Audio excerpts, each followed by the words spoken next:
Obviously, these past 24 hours have been very dark because we lost a legend, but I'm hoping that this video can give you a different perspective on life, and if not, hopefully it can at least bring a smile to your face and kind of redirect that dark cloud that's been hovering over us all. First things first, we as people will never understand death.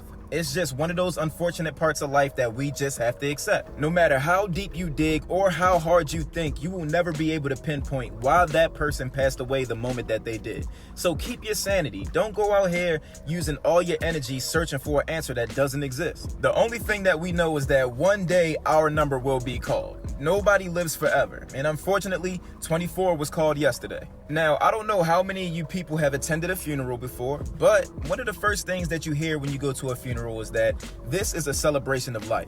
And after some funerals, you'll even hear people say that was a beautiful service. Now, I know some of you are probably thinking, what's so good about going to a place where everybody's crying and watching somebody get placed in the ground? But trust me, it's much deeper than that. We often lose sight of the things that really matter in life and the real reason why we're here. And this isn't anything new. We all know that we're not here forever. So what do we try to do? We try to accomplish as much as we possibly can while we can. So even though the idea of funerals may be dark, it's really a moment for everybody to come together and express their emotions and share their memories of this person. Look at the picture slideshows of all the times they smiled in photos and time they spent with their families. So pretty much you're remembering them for who they were while they were here versus their current state. When you think of the people who had an impact on your life, you don't think of them as the person who died. You think of the things that they stood for and how they really made you feel as an individual when you needed them. I mean, to be honest, some of us can't even remember the death anniversary dates because it's not really that important. So I say all that to say this. Kobe may have only spent 41 years on this earth, and I know he had way more life to live.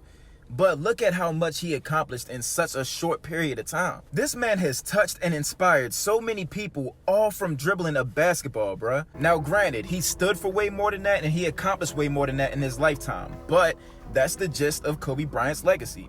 He was just a dominant ass hooper. And just look around, Kobe is literally everywhere, bruh. Your favorite basketball player, influenced by Kobe. We shoot paper balls in the trash can, Kobe, that's Kobe, bruh. He is here, he is here. I promise you, he's still here.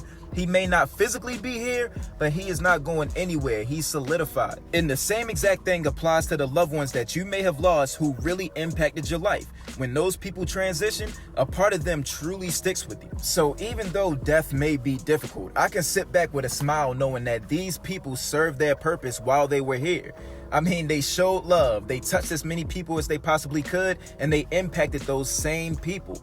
And that's what I think about when I think about Kobe Bryant. In 41 years, look at this man's impact. Look at how he just completely stopped the world because of his transition. That does not come with somebody who just bullshit their way through life. And though it may be difficult to see at times, but I'm a firm believer of everything happens for a reason. And I know some of you guys are probably thinking, what about Gigi? And the same thing kind of applies. I can sit back and smile knowing that Gigi left this earth alongside her number one hero, her idol, the very man that she molded her game after, everything. Like, their bond was so strong.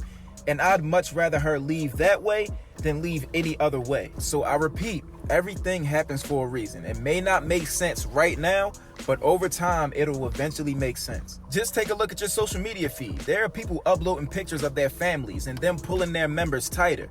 And it's very unfortunate, but sometimes tragedy has to strike in order for us to remember and value the things that matter most in life. That father that was once missing all his child's events is now sitting in his office right now, reevaluating his life and thinking to himself that he needs to be there for his child because of Kobe. Those homeboys and homegirls that was beefing over some nonsense are now fixing their relationships because they know if one of them was to pass away, they would be sick and live with regret knowing that they let this beef drag on for so long.